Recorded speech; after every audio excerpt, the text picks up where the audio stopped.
This episode is brought to you by Marvel Studios Echo. All episodes streaming January 9th, only on Hulu and Disney+. Rated TV MALV. Viewer discretion advised. Maya Lopez has betrayed her mentor, the notorious Kingpin. Now on the run, she returns to her hometown to prepare for the biggest fight of her life. Don't miss Marvel Studios' hardest-hitting series yet. An epic 5-episode event. Marvel Studios Echo. All episodes streaming January 9th, only on Hulu and Disney+.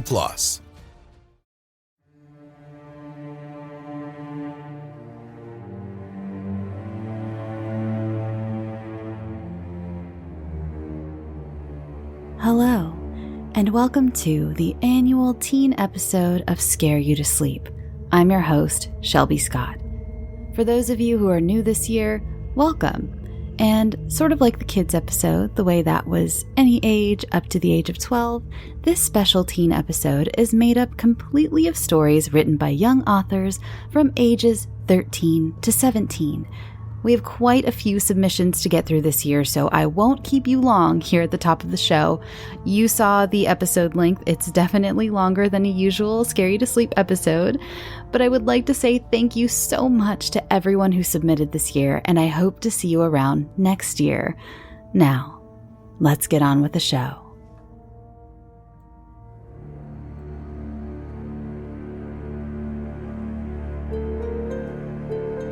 Untitled by Ben, age 15.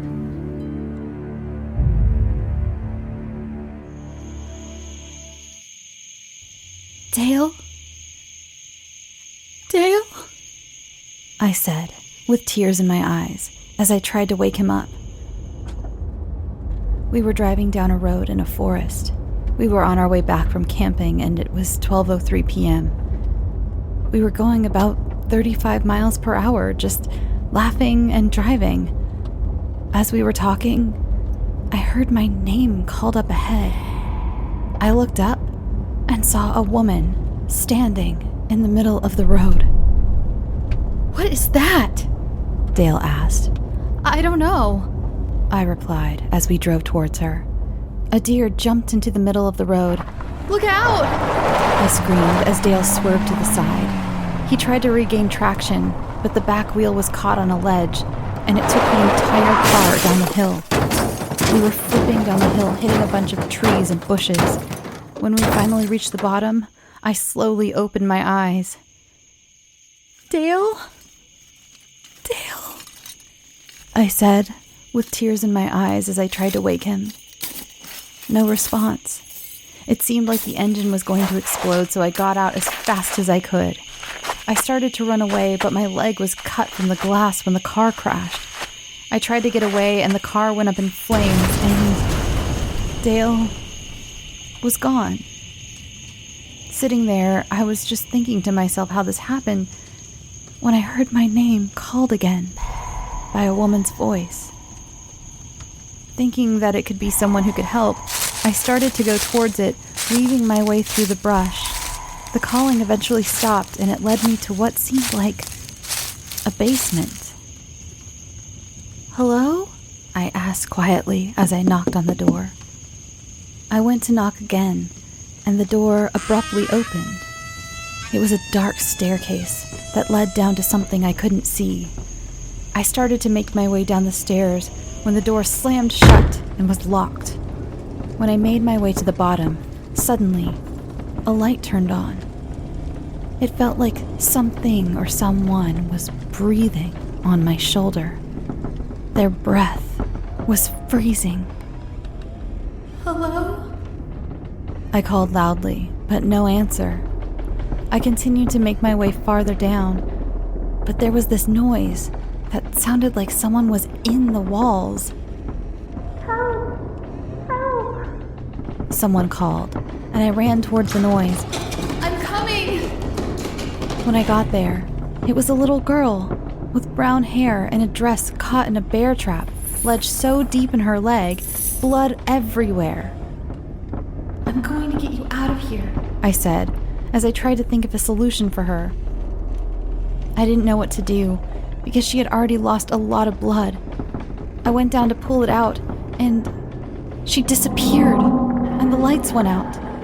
There was a loud sound of a girl laughing, that sounded like it was getting closer and closer. Eventually, it stopped.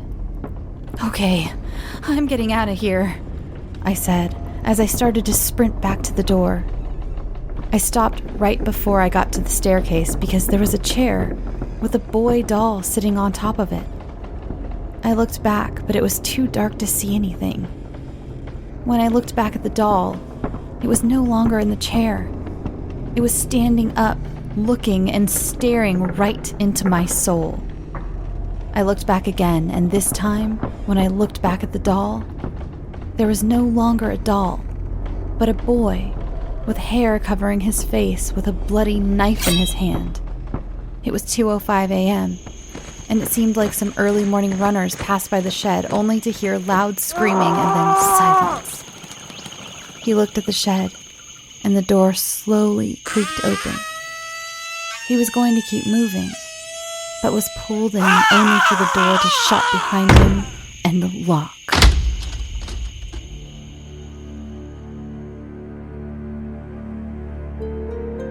Untitled by Kaia C., age 15.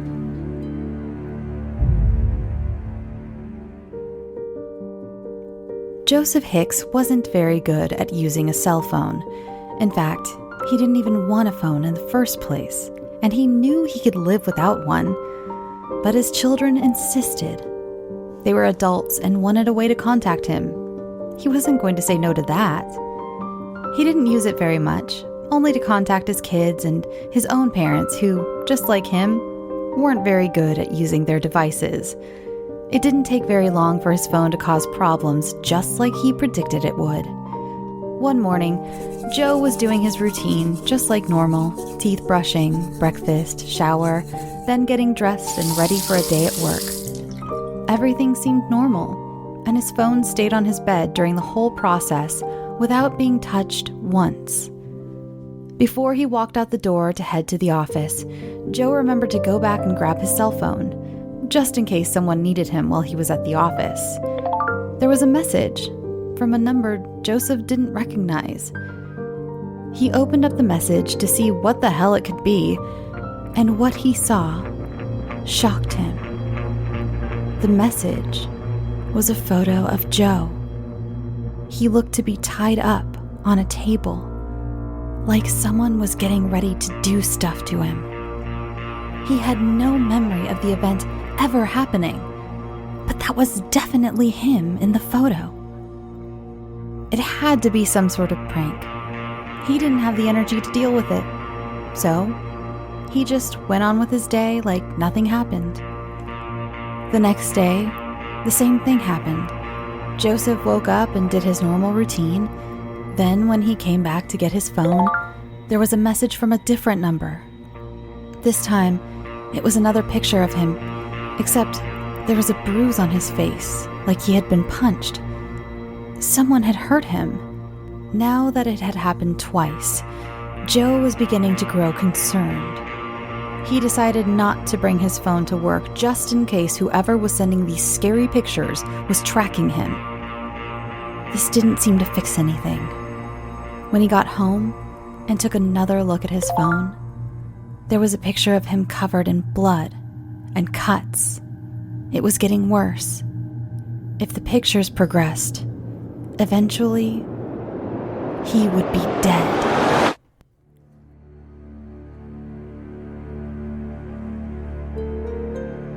The Boy Born to Kill by Akasia F., age 15.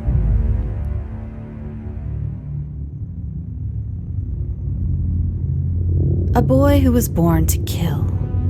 The child was born to a woman who only wanted a child for her personal benefit, wanting revenge on people she saw bad, turning her hopefully bright child into a killing machine who only knows killing. He was to live in a dimly lit basement of his mother's house. He was fed once a day. After a week being in the basement, his mother stopped coming back. It had been 3 days since he saw anyone, until a man he never met had walked down the stairs to approach the boy He stood tall above the boy with a menacing presence. The man came to the basement, only to chain the boy to a chair and force him to watch gore videos, gruesome horror films, and videos of the man killing others or small animals. It was to ensure the boy had been normalized to seeing others die. They thought that if the boy saw others being killed, it would help the boy's motivation to build a violent nature. If the boy refused to go through with this process, he would get burned by cigarettes or cut with razor blades. As the boy grew older, he became more and more numb to blood and gore. Once his mother saw this, she had bought a life-size rubber mannequin that was filled with pig's blood and a hunting knife. It was to help the boy get a sense of stabbing a human. But the boy already knew what to do. Taking the knowledge that he got from the videos, he let loose on the mannequin. The man would sometimes come in and wrestle with the boy. Soon after the boy started getting a bit stronger, they put weights inside the basement. This was to help the boy build muscle. After days of the boy not holding his own against the man, caused the man to get ballistic. He grabbed a knife and pinned the boy to the ground, screaming at the boy about how he is too weak and how all this time would be wasted. The boy couldn't comprehend what happened until the man proceeded to carve into the right side of the boy's face, making the boy struggle and cry out, "Look what you've caused. If you're going to act so weak, you might as well finish the both of you, clown." Continuing to finish the boy's second scar. Just when he thought it was over, the man then put the knife to the boy's mouth. He carved deep. The hot blood ran down the boy's mouth. 2 deep cuts were made on either side of the boy's face. The boy crawled to the nearest wall, trying to get away from the man, but it was no use. The man grabbed the boy's long hair and dragged him to the middle of the floor, directly over the single light in the room. He put the knife back to the boy's face. "Look what you made me do."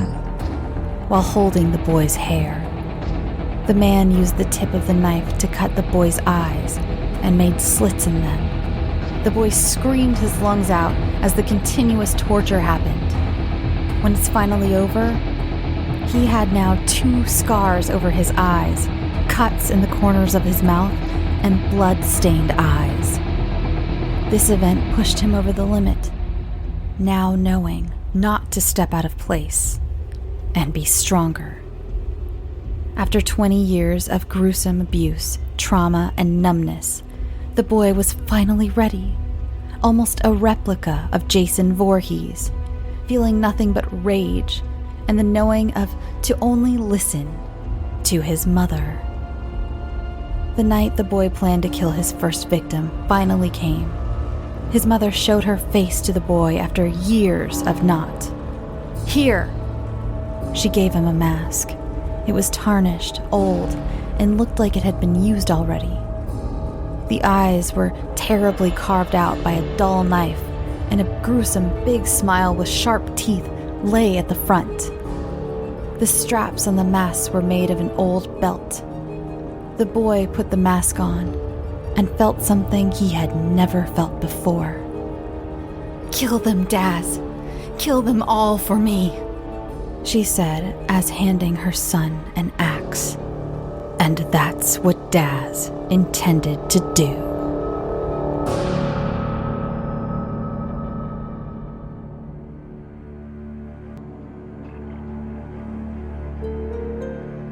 Lacey by Jaxal, age 13.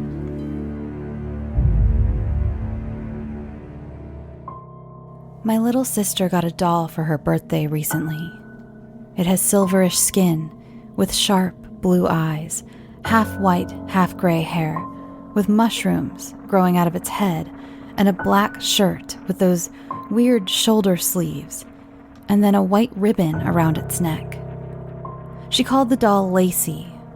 It's odd because all her other dolls are called Sparkle, Unicorn, Mrs. Cupcake, and some weird little kid shit.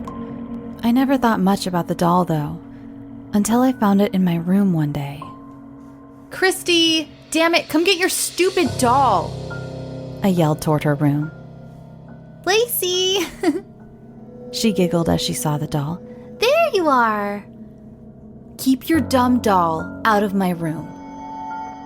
But we were playing hide and seek. I don't pick where she hides. Christy grumbled. Whatever. I rolled my eyes. Just stay out of my room. And I pushed her out. At first, I thought it was just Christy playing in my room and forgetting the doll. Until it started showing up in my room when no one was home. Once, Christy and our parents were out at the park, and she left Lacey on the couch. I had to pee, so like anyone else, I went to the bathroom, and when I went back, I saw Lacey wasn't there. I just ignored it and thought maybe she had just fallen. The weird thing, though, was when I went up to my room, there Lacey was, on my bed, her sharp blue eyes staring at me, almost like she was watching me. Things like that happen more and more often over the month, so I just got used to it. Tonight I have to watch Christy. Our parents are going on a date. It's their 23rd anniversary. Bye, Mom. Bye, Dad. Have fun. I yelled at the front door. The night went by pretty fast. We had dinner, watched a movie, and then I put Christy to bed. Around 30 minutes, it sounded like moving in Christy's room. Hey, go to bed. I yelled up to her. Another 30 minutes passed, and I heard the door open with a loud creak and footsteps run into my room. I groaned and went upstairs to put Christy back to bed. As I got upstairs, I saw Christy and her doll looking around in my room for something. What the fuck are you doing awake? I asked her. Lacey said I have to find something, she said. Well, tell Lacey you have to go to bed, I said, and started gently pushing her toward her own room. I got Christy back in bed and went downstairs. Scrolling through shows, I saw a report about a murder that had happened in the woods behind Christy's school. They showed the victim, and I recognized him. He had bullied Christy in the past. The odd thing about this case, the news reporter said, is that he had a white, blood-soaked ribbon around his neck. They showed a photo of the ribbon, and oh my God, it was the same one as Lacey wears. I had a bad feeling about this. I should just call Maddie just in case something happens. Hey, are you able to come over? I texted her. Yeah, why? She responded. Just feeling a bit creeped out. I'll explain when you get here. 'Kay, be there soon. 10 minutes had passed, and I heard a knock on the door. I opened the door, and unsurprisingly, it was Maddie. Hey, come in, I said, and moved so she could enter the house. What's up? She asked. You know the kid found in the woods a few days ago? I asked. She nodded her head. Well, apparently, he had a ribbon around his neck. And it's the same as Christy's weird doll. Weird, Maddie said. I'm sure it means nothing. Do you want to hang and watch a movie till your parents get home? I agreed and went out to the living room and turned on some sappy late-night love show. I'm not sure how long had passed, but I saw a small figure run into the kitchen. Both me and Maddie got up, knowing it was Christy. Christy, I swear to God, I said, walking into the kitchen. If you don't go to... My words trailed off as I saw Christy grab a knife from the drawer. What are you doing? I yelled. Put that down! Lacey says I have to, she whispered. Lacey is a doll. She can't make you do shit, I told her, trying to get closer to her. I have to, so we'll be friends forever. Christy, put the knife down and we can talk about this, Maddie said. getting closer than I was. You don't understand! She yelled, charging towards Maddie with a knife in one hand and Lacey in the other. Christy pushed Maddie back and then stabbed her where her ribs are. Maddie screamed in pain, shoving Christy to the ground. I stared at the two, my jaw wide open. Run! Maddie cried out, getting up as fast as she could and running behind me. We ran into my parents' room, slamming the door shut. I crawled under the bed as Maddie got in the closet. A few seconds passed before I heard the door handle jiggle and watched as the door flew open. I watched as Christy walked around the room, looking for, I'm assuming, us. She knocked slowly on the closet Maddie was in. I know you're in there. She laughed. Her laugh was cold, empty, and evil. It wasn't her. It wasn't her laugh. I watched as she ripped the closet door open and a massive thud as it hit the wall. I put my hand over my mouth, hoping to whatever God was out there that would listen, that she wouldn't hear me. I heard Maddie scream in terror as she fell to the ground. I watched as she held her hands and arms up, trying to protect her face, and I watched as Christy sat on her chest with that stupid fucking doll still in her hands. I watched as she stabbed Maddie in the chest so many times I lost count.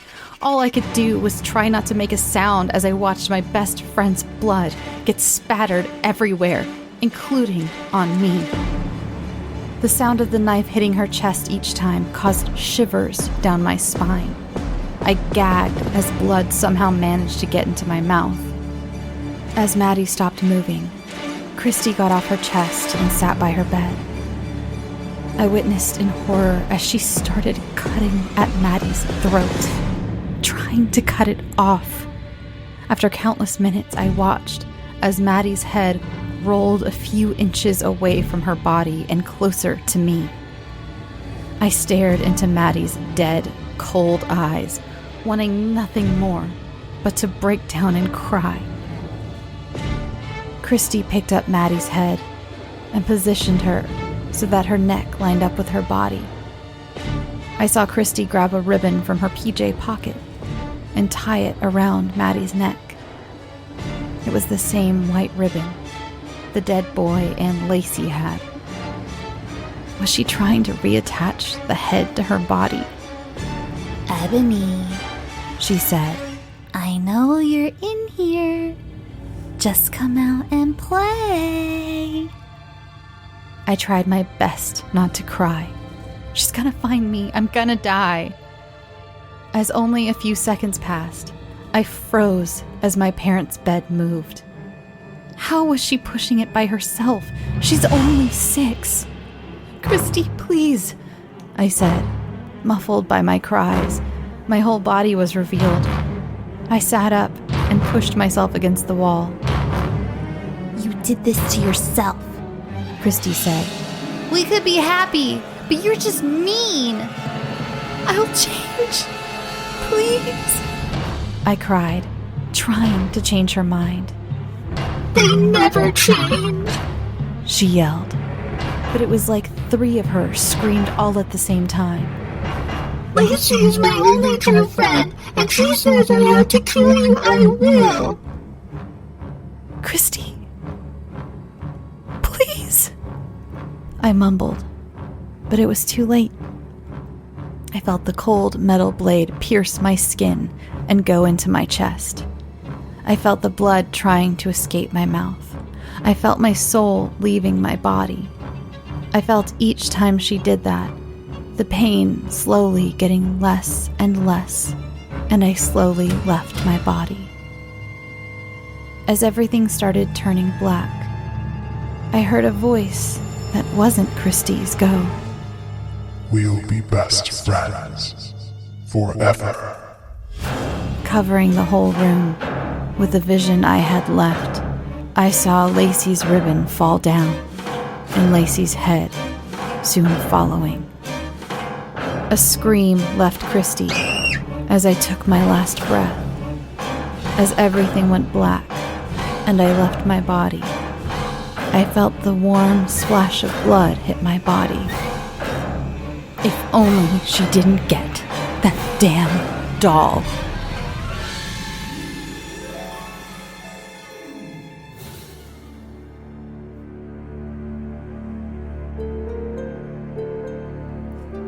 This next one is untitled and anonymous by a 13-year-old, but they would like you to know that there are razor blades and there is blood mentioned, so just be warned.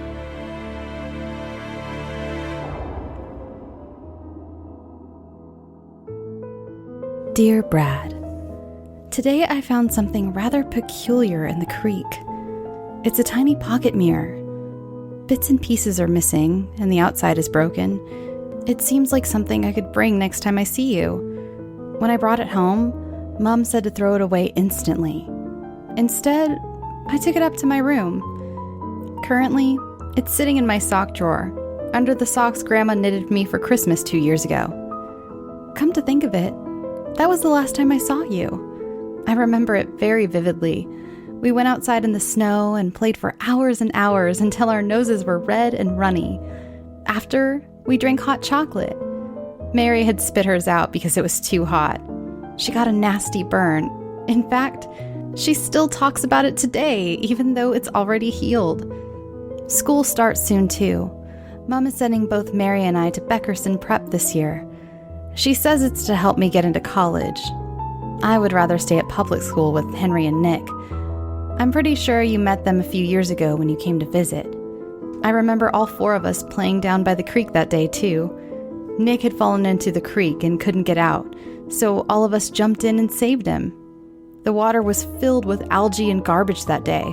No wonder he got stuck. Both of them still talk about that too. I'm going to the library to figure out how to clean and somewhat restore the mirror. I miss you.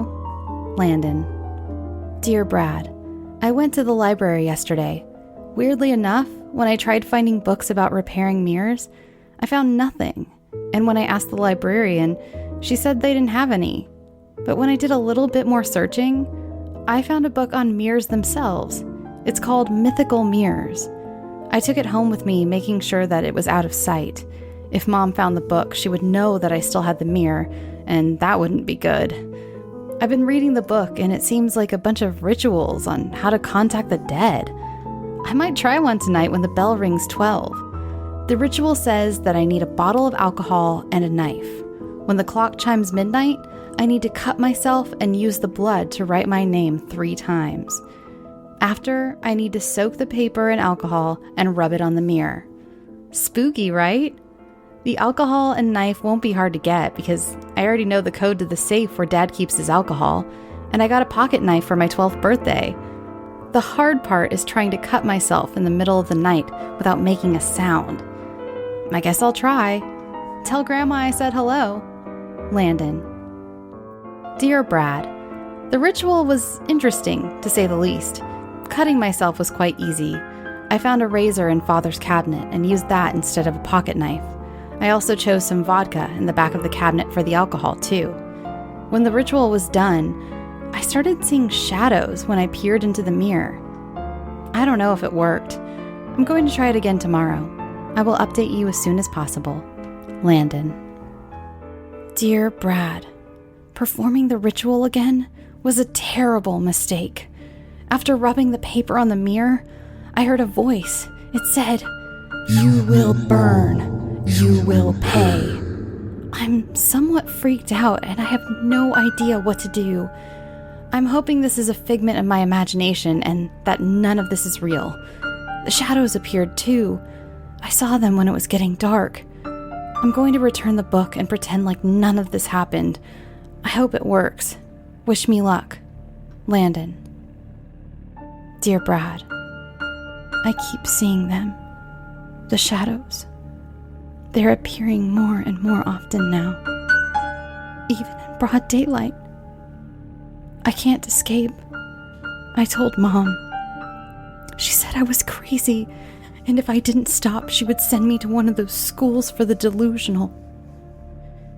If you're seeing this, it probably means that I'm being sent to an asylum as we speak.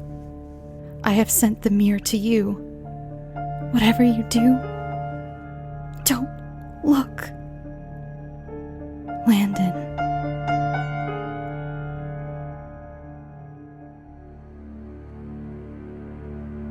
This next story is called She Had Moved On by Ava, age 13, and Ava has also included her own trigger warnings.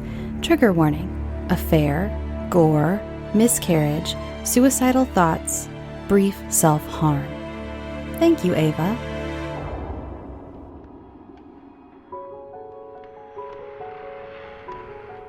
The dark halls reeked with the smell of mildew. The damp moss growing on the hard stone beneath my feet squished as I walked.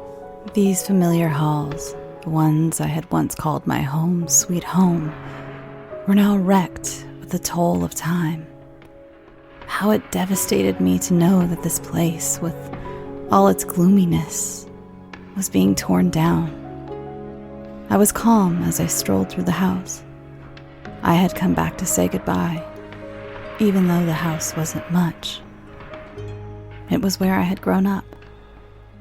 It was the same house I first fell in love. The same house I first was a mother. The same house I was in at this very dull moment. I hadn't had a hard time at all getting into the house. All it took were some pliers and a crowbar. Was I worried about getting arrested? Maybe. But the property was still in my name, so technically, no, I couldn't get arrested. I had made my way through the Victorian-styled home easily, kicking the occasional empty drink can out of the way and hearing the scamper of rodents. I looked around, remembering an assortment of memories. I was now walking towards the stairs to the attic. The terribly cliched, scary attic. It had always posed a threat to the young me. My mom and I had heard noises from up there. Everything from laughing to screaming. It took me a moment to jar the doors open, for the weathering of the home hadn't forgotten about this part either. I walked into the dusty room, making footprints on the rotted hardwood floors. God, this probably wasn't safe, but it was too late to go back now. I walked around, taking in the room that was going to conclude my walk down memory lane. Not much had survived in the attic. Looking around, I saw a small glistening of the thing I had dreaded seeing the most. The murder weapon. My mom had killed my dad and threatened to kill me if I ever turned her in. I mean, I'm sure I would be protected by the police from my mom. She had killed him after their marriage had plunged under. He had an affair, and in all honesty, I couldn't really blame him. My mother was very toxic. She was constantly instigating fights and could never let go of a grudge. It's so sad my dad had to be the witness of that. He was a great man. After grabbing the knife, careful to avoid getting my fingerprints on it, I slowly looked at the detailing on the plain kitchen knife. Time to go, some part of me thought. Making my way down the steep attic stairs, I paused. Something was off. My senses clung to the idea, making anything and everything I heard and saw a threat. I surveyed my surroundings, trying to take in what little bit I could. And then it came to me. I knew what was off. This thing making me feel so hollow, empty, scared. I was alert in a place I shouldn't be. My home. A place I should put my walls down. But my subconscious didn't agree. The soft rolling of wheels in the attic. The scary cliche attic. Was it her The girl? It had to be. It just had to be. I felt it in that hollow pit. I felt something that was missing for the past 5 years. A child was filling that emptiness. My child. My sweet, sweet girl. She was here. Right now. And I could go to her. There was no feeling than the feeling of a mother being away from her child. The hole it created, it was deep. But now the walls of that hole were caving in. And slowly I was clawing out of it. Slowly fighting my way out. I clambered back up those steep stairs, back into that unsafe, scary, cliched attic, and saw my daughter. I hadn't seen her in 5 years. Those years were long. She was on the tricycle my mother had gotten as a baby shower gift before I lost her. I had lost my girl in a late miscarriage. She was here. She was right here. No more than a meter away, looking at me with those empty eyes, an abyss of black. I never knew why I had lost her, nor did I want to know. She was beautiful. Besides the fact she was dead and without any eyes. She had the same hair I had at her age. Corkscrew curls in the ashen color of brown. My fair lips, the top one drawing high, the lower in a thin line. Her nose was just like her father's.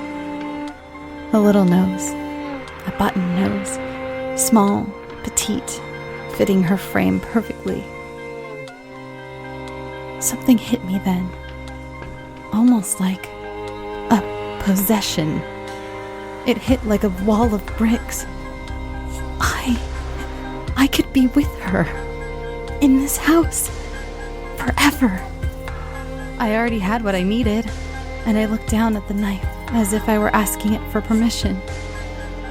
The small glint from the moonlight seemed to encourage me as if to say, yes, yes, use me to be with your girl, your father, in this house, forever. That was enough to convince me. I set the pliers and crowbar down and brought the weapon to my lower abdomen, right above my uterus. A prime place to do it, I thought. Punish the thing that made me lose my daughter in the first place. I took the tip of the blade to my stomach, feeling all that power to end everything right there. I had the power to right the wrong. I poked my stomach with the tip of the blade, as if I were testing a freshly drawn tub of hot bath water. The satisfying feeling of warmth, red warmth, appeared on my shirt. Small bits at first, like a fire being brought to life. But for me, I wasn't being brought to life. I was being brought to death. The happy thought of death. Or not so happy. Maybe scary. My eyes looked for my daughter, as if asking for her approval too.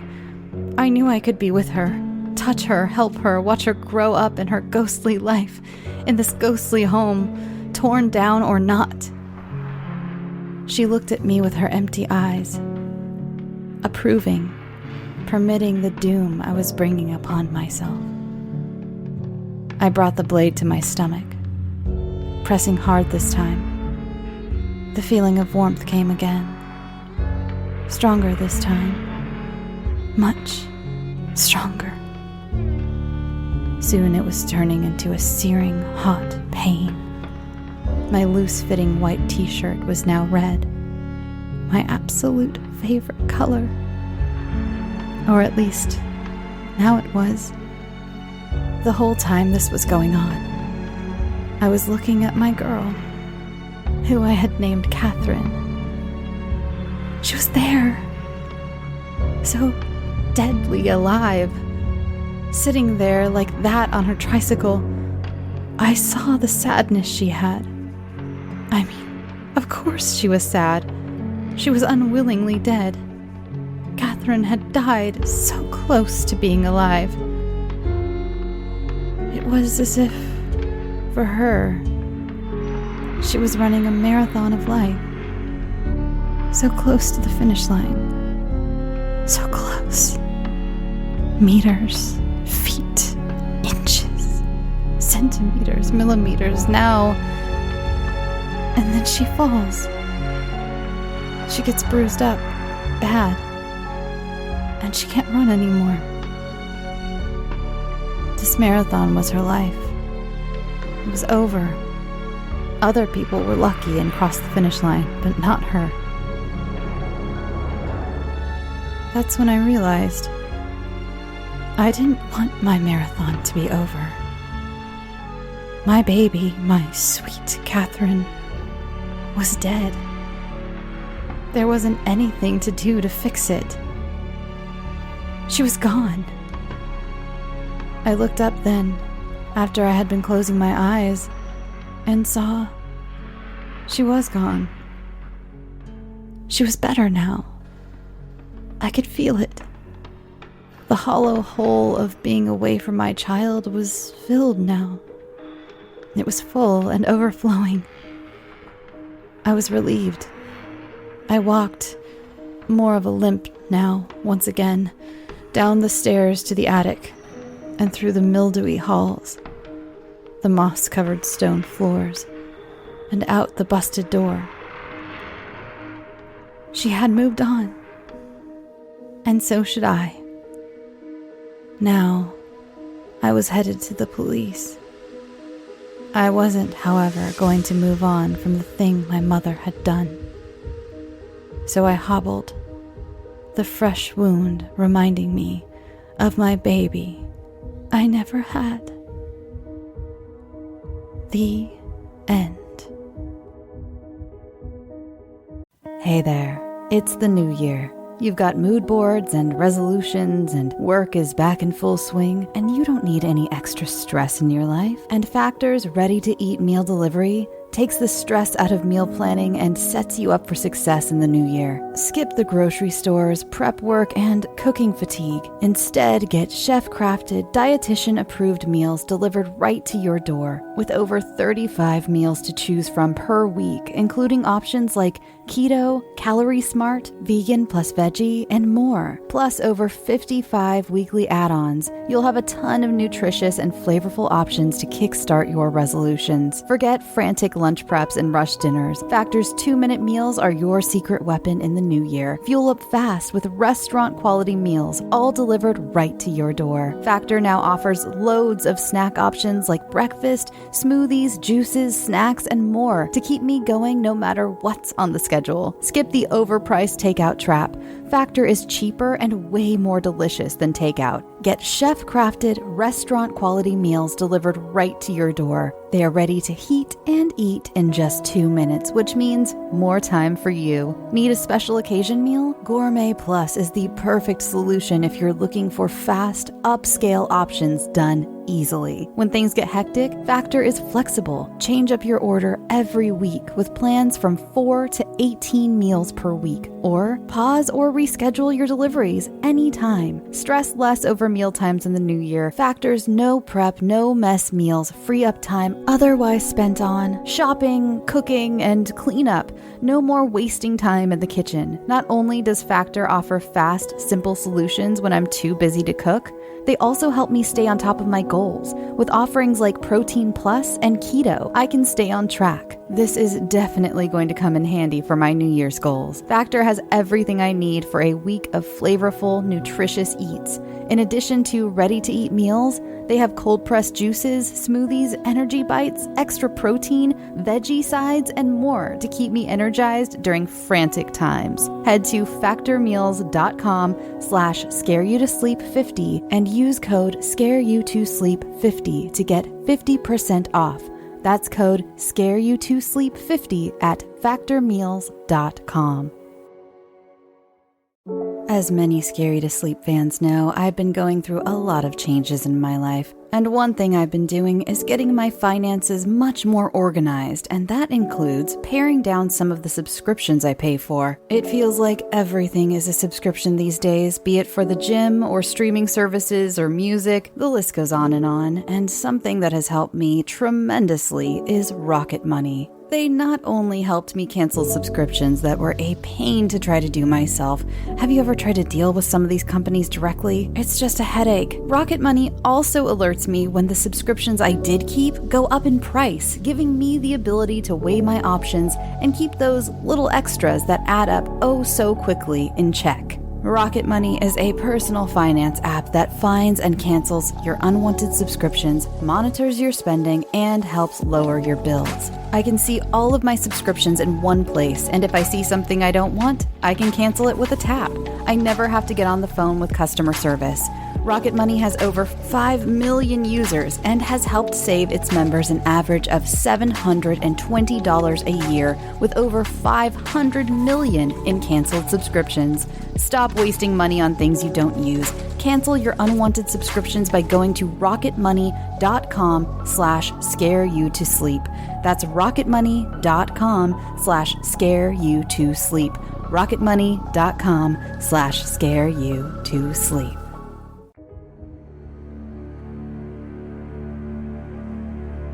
The Yellow Room by Jocelyn B., age 13.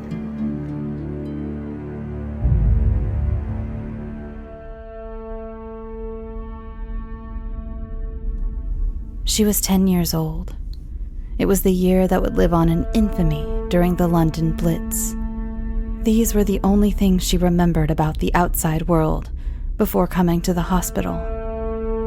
About a week after she entered, she remembered a white light exploding, her ears ringing, and all things morphing into an offish yellow color. Nobody came to get her for breakfast, per the usual. She walked down to the cafeteria and sat down at a table. Robert was sitting there. Robert was a boy who looked to be about 14, was ungodly skinny and tall, like he hadn't eaten in weeks. Black circles encased his eyes, indicating that he hadn't slept for the same amount of time. He perpetually shivered and whispered beneath his breath whenever he was in the girl's company, almost as if he were afraid of an inevitable doom. The girl looked, finding everybody silent as usual. Everybody was either sitting or standing up against the wall. Those standing up against the wall had round scarlet scars on their heads, faces, necks, shoulders, and chests. The girl never really questioned this, for the scars had been there for as long as she could remember. After breakfast, she went to find Nurse Susanna, the only friend that she had in this place besides Robert.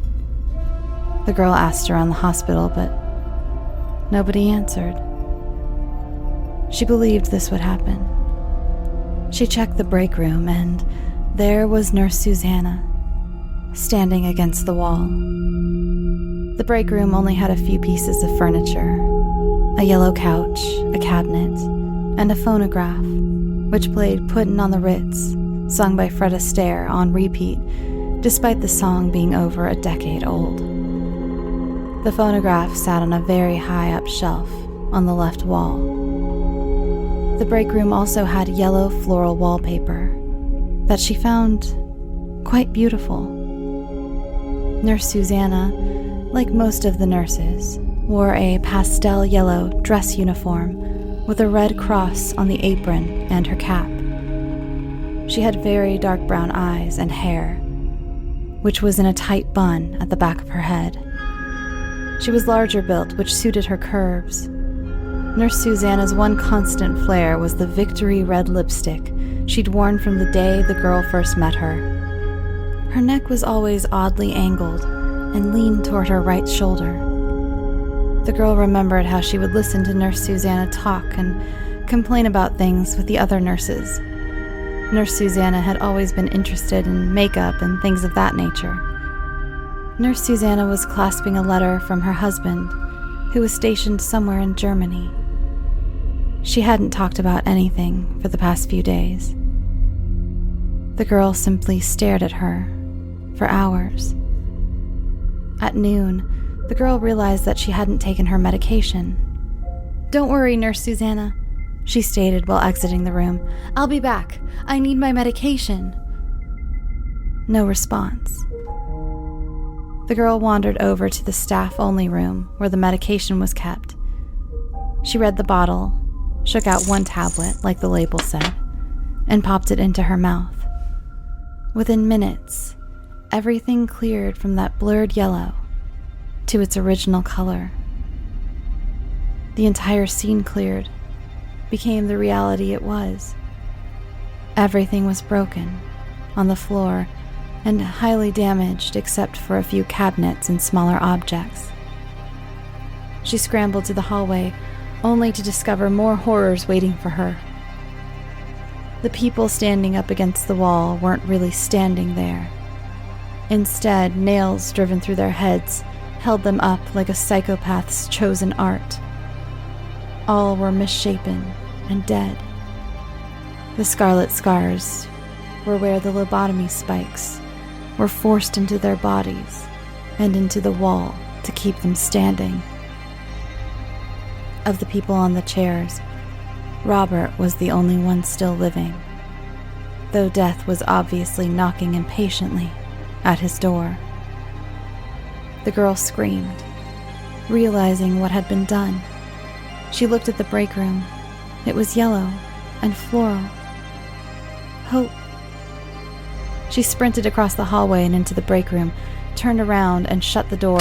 "Oh, Nurse Susanna," she sighed in relief. "I think we're safe in here." The girl turned to face Nurse Susanna, and the terror ripped the speech right from the girl's mouth. She rose, trembling fingers to her trembling lips.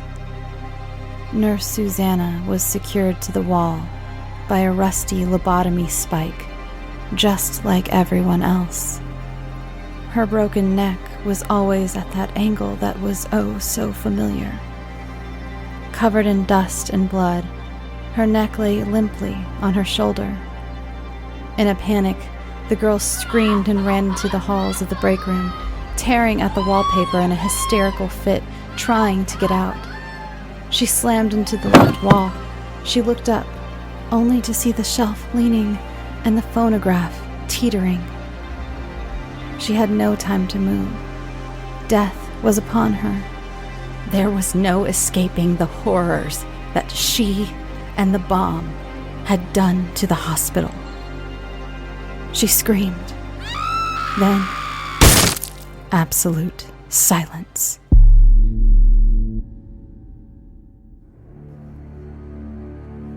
Ghost Hunt by L, age 14.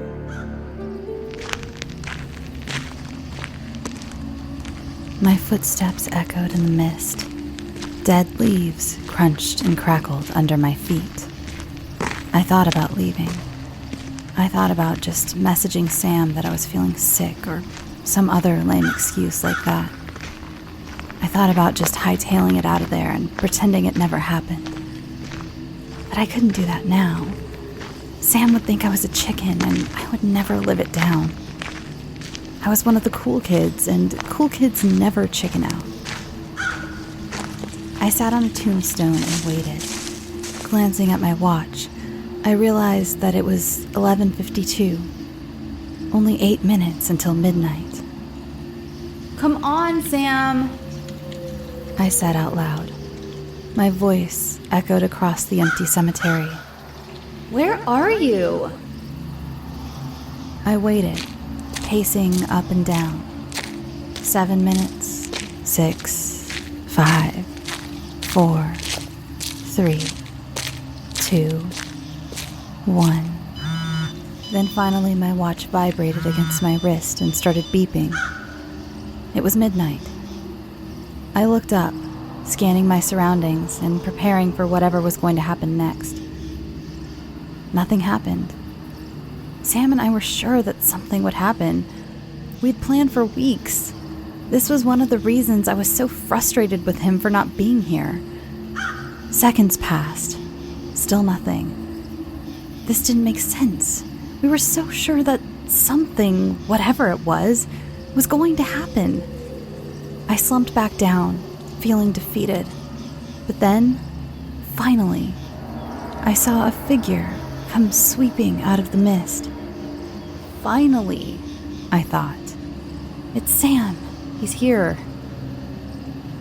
Although I was happy and relieved that he had finally shown up, I was also angry and frustrated with Sam for leaving me out here alone.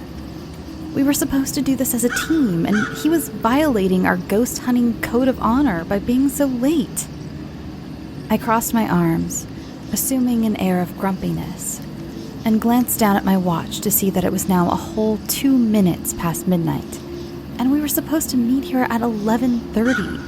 That's right, 11:30. I was more infuriated than ever by this, and proceeded to shout at the figure in an aggravated tone. Oi! I shouted, cupping my hands to my mouth. Why on earth are you so freaking late? I made an exasperated gesture with my hands. I thought we agreed to 11:30. Do you know how long ago that was? The figure was about 20 feet away, but I could see that it seemed to be drifting through the mist instead of walking. I tried to convince myself that it was just my mind playing tricks on me, but something about the way the figure moved thoroughly unnerved me. All my enragement and frustrations was now melting into a slight sense of fear. A shiver made its way from my neck all the way down my spine. The figure abruptly stopped walking and just stood there, as if examining me. I couldn't see the figure's face, but I was beginning to realize 2 things. 1, this was not Sam. And 2, this thing, whatever it was undoubtedly very evil. The thing that wasn't Sam suddenly jerked its head right back and emanated a shrill, long, loud scream. The scream bounced off the headstones and echoed all around the graveyard. It penetrated my eardrums and wove itself into my brain. I wanted to scream back at the figure, but no sound escaped my lips as I stood there staring wide-eyed at the thing still screaming into the night. Then, just as suddenly as it had begun, the screaming stopped. As my brain slowly rewired itself and my body began to unfreeze, I saw the figure tilt its head forward again and resume its long, hard stare. Slowly, I took a small step backwards, keeping my eyes glued to the figure. I cringed as my foot crushed the leaves and twigs lying all around. The figure followed my movement with its eyes, and then mimicked my motion, only it took a step forward. The crunch of leaves under its foot, echoing similarly to my step. With that sound, any hopes that this might be a harmless ghost left my mind. The foot that crushed those leaves was very much real, and so was the body attached to it. With that thought in mind, I decided that my best chance to make it out of the cemetery alive was to turn on my heel and run like my life depended on it. Because it did. I didn't look back. I just fled the scene and kept on running. Whatever I did, I could not stop running. I hurtled over headstones and graves, keeping my eyes fixed on one thing: the cemetery gate.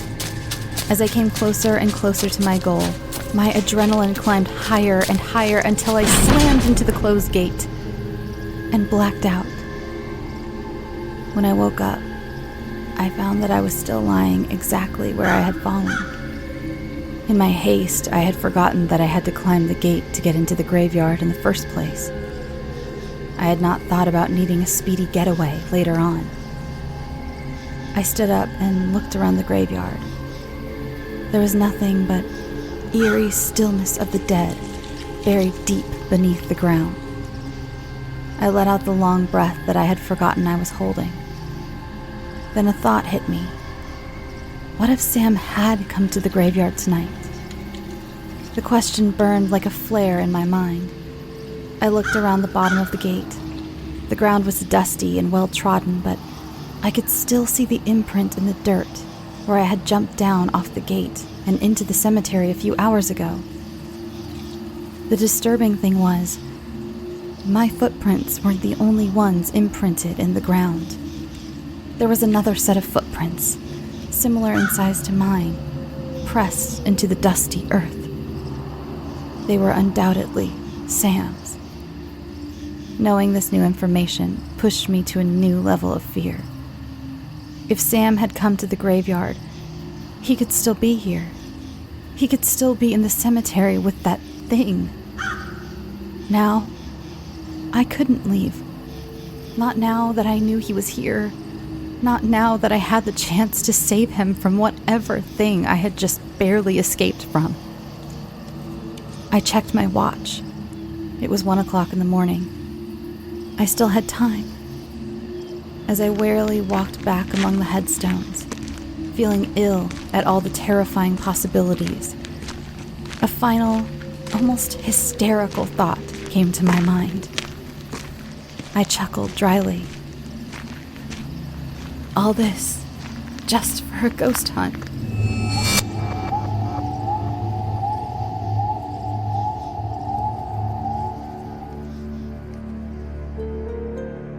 Audrina, age 13, The Legend of Dogman.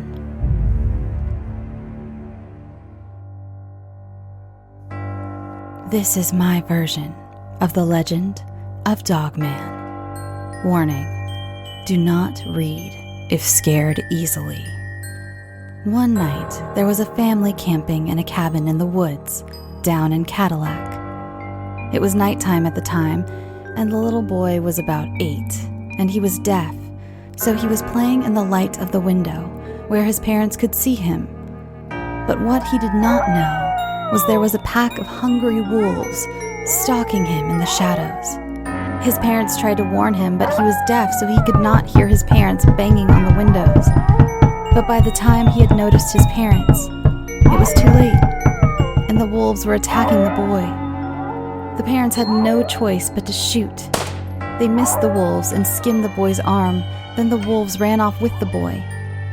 The parents had never forgiven the wolves. No matter if they were puppies or full-grown, they would shoot them. Now, about the boy.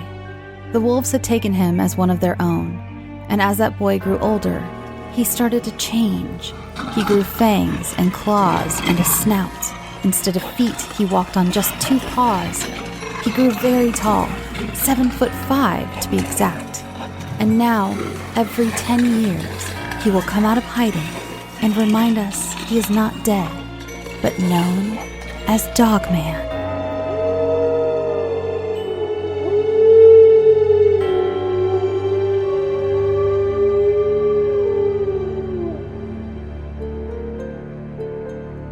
No One is Ever Really Gone by Hayden, age 15. We were the average American family. I had 2 loving parents, a sassy sister, and 2 very different dogs. But as I would soon learn, not everyone in my family is as loving as my parents. Rocky was an old dog and not very adaptive to change, so when we got a young, playful puppy, it took Rocky a while to get used to him. Since Teddy was a puppy, we gave him more attention and we suspected that Rocky was getting jealous. Before we could let Teddy be more independent and give Rocky some more attention, Rocky died. My entire family was distraught, but none more than my sister Kaylin. She has always loved animals to the point that if a pet fish that she neglected suddenly died, her whole day would be ruined. Kaylin loved Rocky more than anyone in our family, and she wouldn't stop crying for days. We were all getting tired of her endless sobbing. A couple of days after Rocky died, my parents called us downstairs. They told us to gather around the garage so that they could give us a surprise. We closed our eyes and waited. "Okay, open your eyes," my mom exclaimed. Kaylin was in awe and I was in shock. There he was, Rocky's posed body sitting in front of me. But there was something strange. His eyes seemed alive. My parents explained that they got him taxidermy so that he could be with us forever. After my disgust and my sister's excitement, my dad set Rocky above the fireplace like a trophy. I couldn't comprehend for the rest of the day what had gone through my parents' minds. I eventually decided to head upstairs and go to bed. But before I did, I looked towards the fireplace and shook my head in disbelief. I woke in the middle of the night to the sound of my mom screaming. I ran downstairs to see what was wrong. My mom said that she saw something lurking above her, a wolf-like figure with red eyes. We thought that she was just having a nightmare, so we all went back to bed. But as I walked upstairs, I glanced toward the fireplace again, and what I saw made me tremble in fear. Rocky was no longer on top of the fireplace, but instead, he was below it. Even stranger, Rocky was no longer sitting down like he was yesterday, but now it was almost like he was stalking something. I went back to my parents' room, to the side of my dad, leaning over my mom. I asked him what's wrong, and he looked up at me with tears in his eyes. "Your mother is dead." My dad told me to go get Kaylin while he got Teddy. We were going to leave. We met by the front door. My dad told me to hold on to Teddy while he gets Rocky. After all, he is family. I gave Teddy to Kaylin, but as soon as I did, he escaped the transfer and ran towards Dad. My dad came back and said he couldn't find Rocky, and I asked him if he grabbed Teddy. My dad looked confused as he said he didn't see Teddy run by him. And that's when I heard Teddy whimper. We ran around the house looking for Teddy, but couldn't find him. My dad told me and my sister to go wait outside while he finds Teddy. We walked towards the door, and my sister twists the knob, but it was locked. We desperately tried to open the door, but it was no use. We decided to go and try the back door, but as we walked, my dad screamed and the lights went out. My sister clutched my arm in fear. I tried to comfort her as we continued to walk to the back door. Then, my sister tapped me on the arm and pointed to the darkness. I couldn't see anything and turned to ask Caitlin what she saw. Before she said anything, something pulled her. She grabbed my leg as she screamed. I tried my best to hold on to her, but she got pulled into the darkness. I looked for the back door, but there was no light. All I could see was the dead of night. I started running to the last place I saw, but I ran into the coffee table. And that's when I heard a growl. I looked around and saw red eyes just staring at me. Then it came closer, the eyes becoming bigger and the growl becoming louder. Before I could do anything, Rocky attacked me.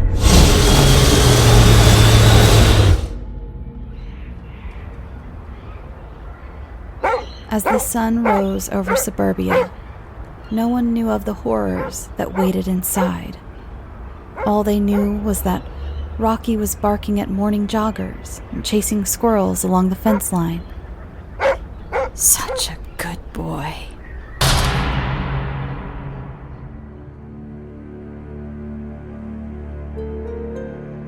This is Untitled by Astro, age 14.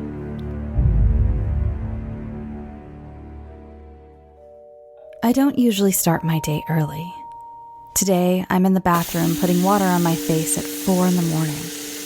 It's not that I have a skincare routine or anything.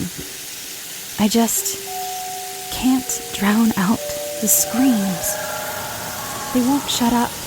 They're just getting louder as I start screaming with them. I can't get rid of them. They are conscious. Pills won't work, and screaming at them makes them louder. And I try to tune into their voices, but they make my ears hurt. I live in a secluded area, and there isn't any other human life form for another 6 miles west. So it's pointless to try and find outside help.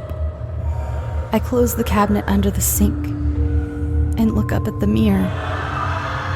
That's when I see them. Translucent and violently pale. Some had 3 heads, others none.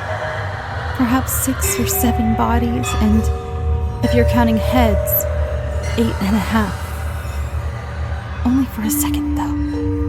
I only catch a glimpse before they all disappear and it all goes quiet. At this point, I don't know when I blacked out or how I even got back in my bed. But it's 4 in the morning again, and I can hear the screams, begging to come in, nails scratching the walls, tearing the paint while carving the wood. There isn't much I can do. But I wasn't ever one to fear death, so I grab the bat under my bed and head towards the door slowly. I slowly turn the knob and swing down, putting all my weight into it, creating a long dent in my floorboards. But again, nothing. I turn on all the lights in the house. Perhaps it won't do anything, but I'm willing to believe it for a while. I can't sleep, so I start boiling water to make tea for my nerves. There isn't much to do, so I stand and stare as the bubbles rise and pop with a deep gurgle sound.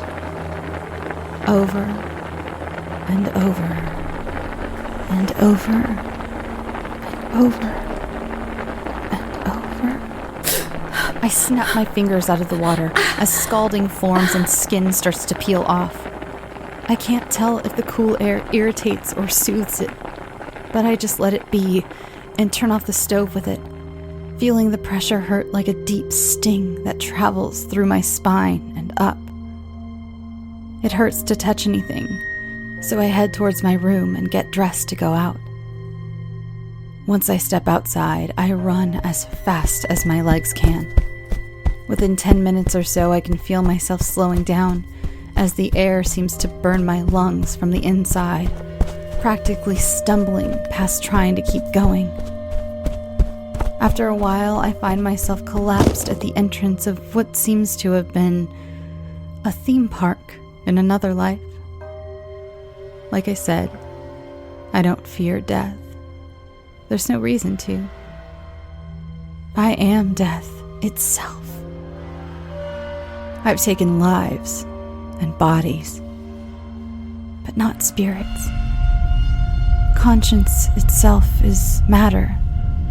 So to the inhuman eye, when a body is discarded of its conscience, is simply let loose of its mortal bound. So when I take over a body, I simply let its spirit free. The first time I took a body, I was a hunter. But the thing is, humans are different. They beg, they plead, they scream for their lives. But I love the chase.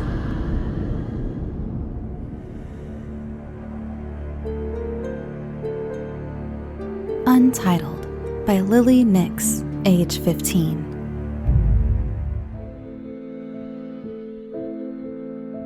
Twenty, wake up, 17 said, shaking his older brother. 20 did not respond. 17 left him alone. Walking down the rotting hallway to the courtyard, 17 acknowledged the singing vultures by chucking rocks at them, then embraced the wooden stakes in which the beheaded crowns of 15 and 3 resided. 17 learned to live with the ghoulish screaming of his younger sister 10, who lived in the basement. But today, she was quieter than usual. 17 had never noticed the howling in the woods, but while walking through the forest, the wind was the only noise to respond to 17's footsteps. 17 was always interested in water witches. Their tools are good at finding things. So, 17 tramped through the woodland, searching for a dowsing rod in hopes of finding 4. The trees swayed with grief, but were whistling in anger. 17 didn't pay attention. The neighbors had been gone for a few months. The street dogs had ripped them apart by the limbs. But it didn't faze 17. They weren't very nice anyway. 9 had not been home for a few days. 4 was with her, but that didn't matter. 17 rummaged through the wood, finding the old playhouse that he and his siblings used to play in. The night grew cloudy, and it began raining through the broken windows of the burned playhouse. Walking through the door, 17 saw 9 lying on the floor, face down, lifeless. But this didn't bother 17. 17 found a spiky thorn branch dowsing rod. He followed it to find 4, his brother, who hung from the gallows of the old oak tree. 4 looked peaceful in his damned position, but it didn't bother 17. 6 was playing with the family umbrella when 17 got back to the house. It's too bad that it's still storming outside. 17 went to his room. He called for 8 in the hallway, but she didn't respond. Poor 8. If only she learned how to swim. She always forgets to close her window, but this time she failed to open it. It's not her fault she didn't know the attic leaked. It's too bad her room flooded. 16 wasn't allowed to see his twin 17.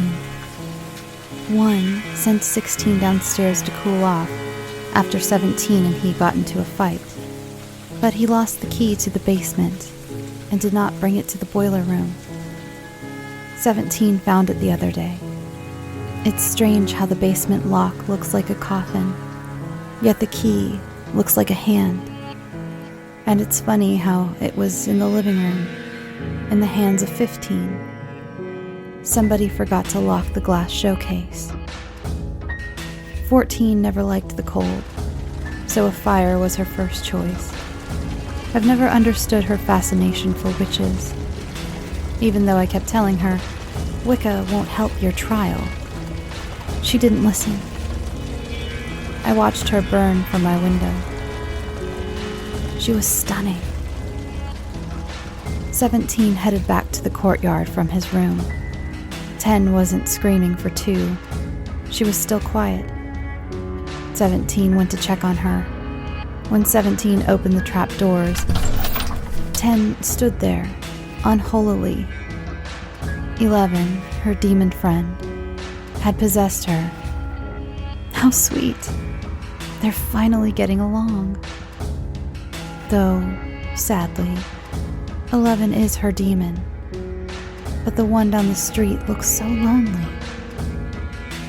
11 was very young when someone persuaded her to become a child possessor.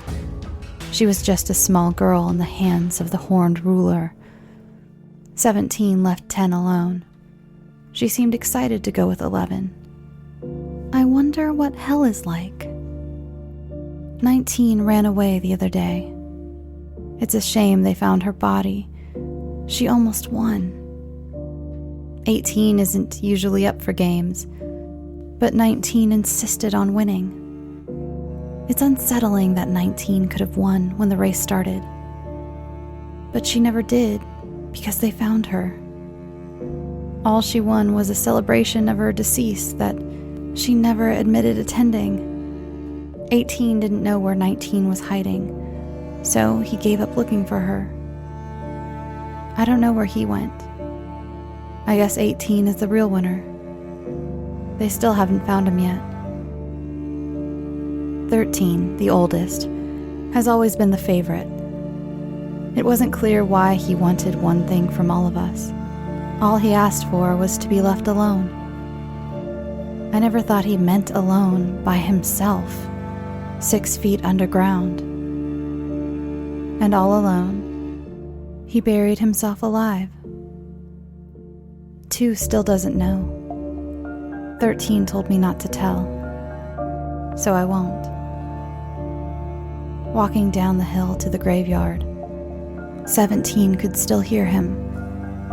His breathing was heavy, and his laugh was deep. There's a chalkboard screeching every once in a while. I wonder if he's doing all right. I hope the lid on his pine box isn't loose. That would not be good, because he wouldn't be alone. 1 is odd. All 1 talks about is 12. Who's 12? 1 says 12 is my sister, but I've never met 12. 1 says that they had a nasty fight a few years back, when 1 told 12 to get a job. She never thought 12 would go to jail instead. But she broke out recently. 17 awoke to sirens at 3 the following morning. What are those red and blue lights outside my window? They want 12. Who's 12? What's that in the doorway? 12? 17 pondered. The figure didn't answer. It just moved closer to me. I got out of bed and moved closer to the wall. I felt a small gust of air on the back of my neck. The window was open. Who opened the window? Don't move, the figure said. The lamp in the hallway went out. A gunshot fired. The police entered 17's room, calling for 12, who stood blindly in the middle of the floor, looking for her victim. 12 thought she got me, but what she doesn't know is she missed. 12 was arrested. I'm surprised they didn't search for 7 as well. 7 broke out of the neighborhood insane asylum after decapitating the security guard with a broom. I've only heard stories that 2 and 1 have told me. They said he broke out after 3 was born.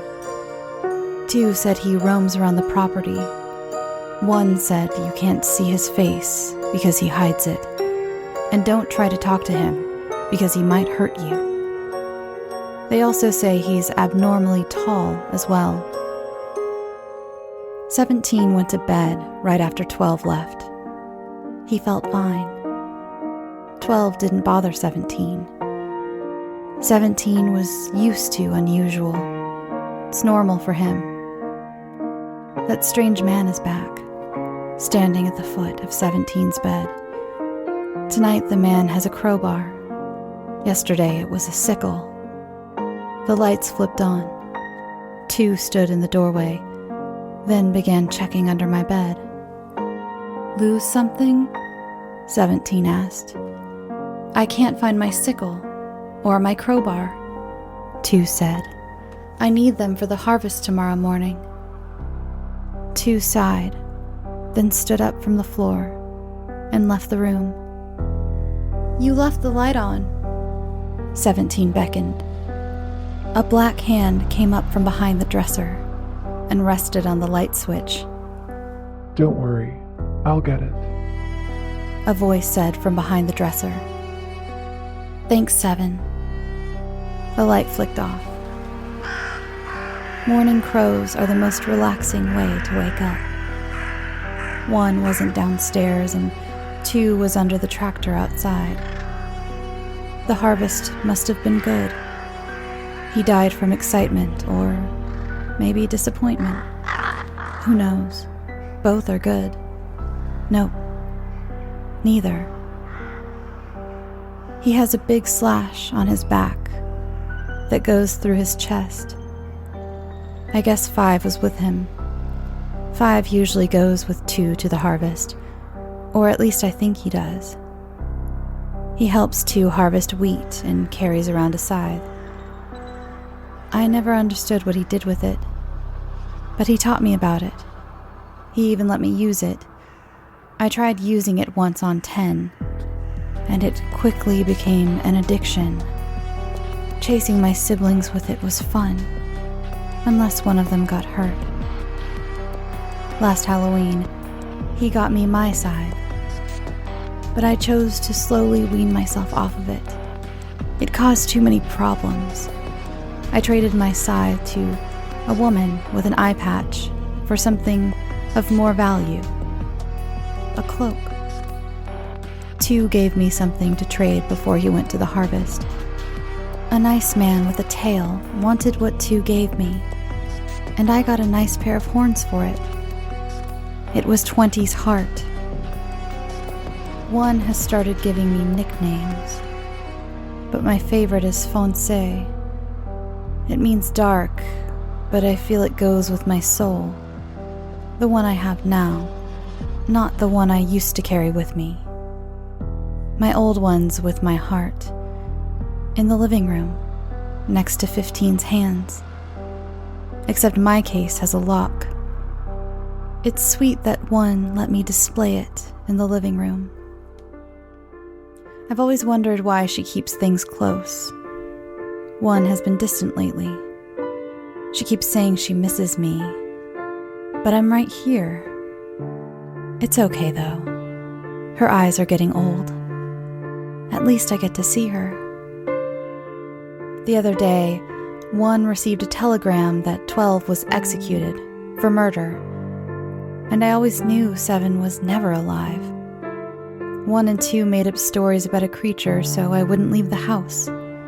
The figment of 7 just haunted my room. He would paralyze me when I was asleep. But he got bored of me and went with 11 and 10, and 5 took his life to be a reaper. 1 has always been somewhat close to our neighbors. I couldn't hear them clearly.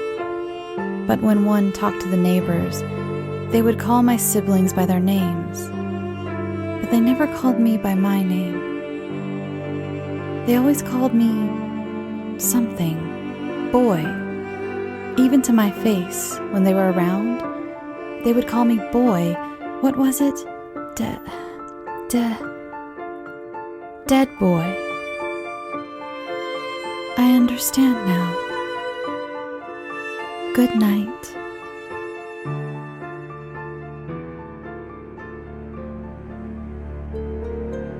Untitled by Audrey, age 14.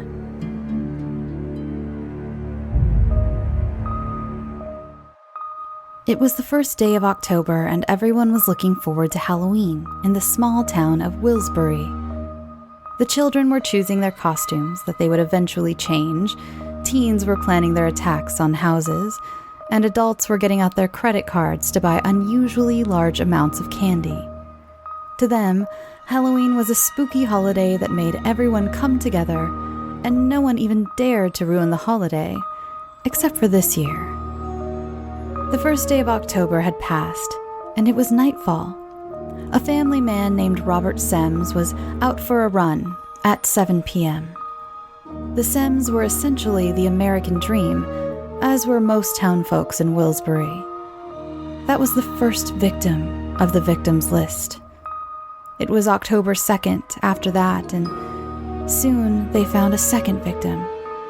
The second victim was also a family man, very similar to Robert.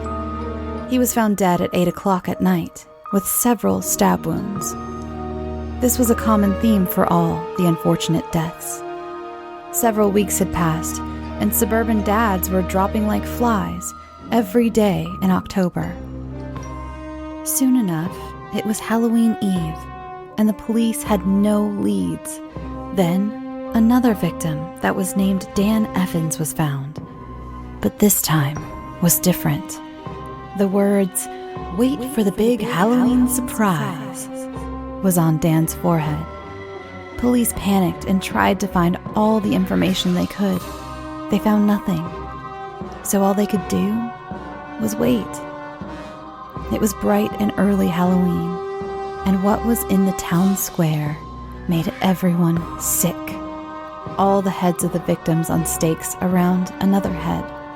The middle head was unlike the other heads. The eyes were open. The other heads were labeled on which October day they were murdered, while the middle one did not. On top of the founder's statue in town square, a letter had emerged. The letter said, "Happy Halloween. I'll be enjoying it with my head buddies." After that, no more murders happened for another 50 years.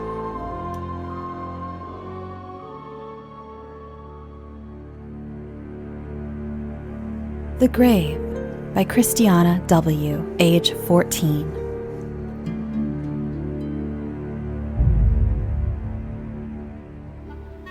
Once upon a time, in a quiet, foggy town, Silver Rock Hollow, a 16-year-old boy, Luke, and his friend Brady, also 16, were walking down the street to the corner store by Luke's house.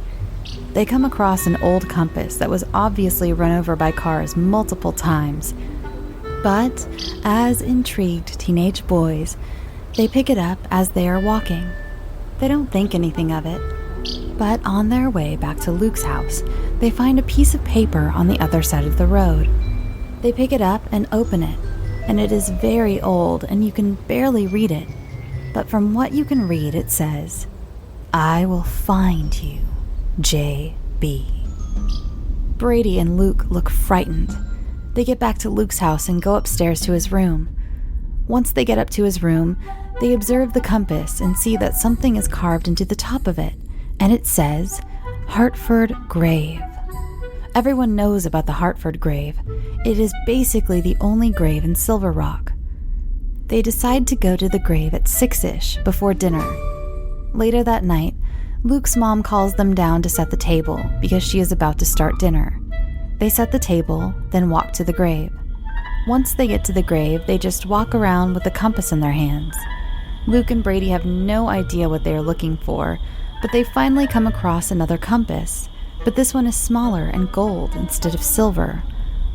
Brady tried to get the new compass open, but they couldn't get it open, so they try and pry it open, and it finally pops open and a picture flies out of it and goes into the grass.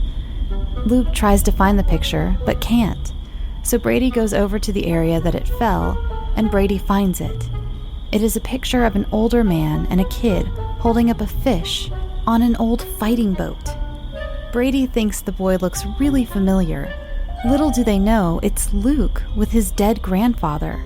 Luke and Brady walk back to Luke's house and kind of forget about everything that's happened and go to bed. Later in the morning, both of them wake up and it's 10:24 a.m. Luke goes downstairs to see if his mom has cooked anything for breakfast, but she wasn't even up yet. So Luke goes upstairs to Brady and says, "Let's go back to the grave and see if we can find anything else." And Brady says, "Okay, sure." They both walk to the grave and see there's a pile of dirt sitting by the grave. They run over to the grave and notice it's grandfather's grave. The casket is gone. Luke and Brady ran back to his house and woke his mom up to tell him, but before they could get to her room, they stopped at the fridge for some water. Brady looks to the side of the fridge and sees a picture of Luke and his grandfather and thinks it looks familiar. So Brady runs upstairs and gets the picture that flew out of the compass to compare it to the one on the fridge. They're identical. Before Brady could tell Luke, they hear a loud bang from upstairs and run up there and find a body turned face down, lying in a pool of blood. I wonder who it is. Thanks for listening. A huge thank you again to all the authors who submitted. I know it isn't easy to put your work out there like that. When I was your age, I had a hard time letting anyone read the things that I wrote, even though I was writing constantly. So I'm so honored that you chose my humble little show to highlight your work. I do these kid and teen episodes every year, So if you missed the deadline this year, or if you have a kid or teen in your life who you think would be interested in this, don't worry, there's always next year, and you have a whole year to hone your skills and storyboard something extra scary for next Halloween.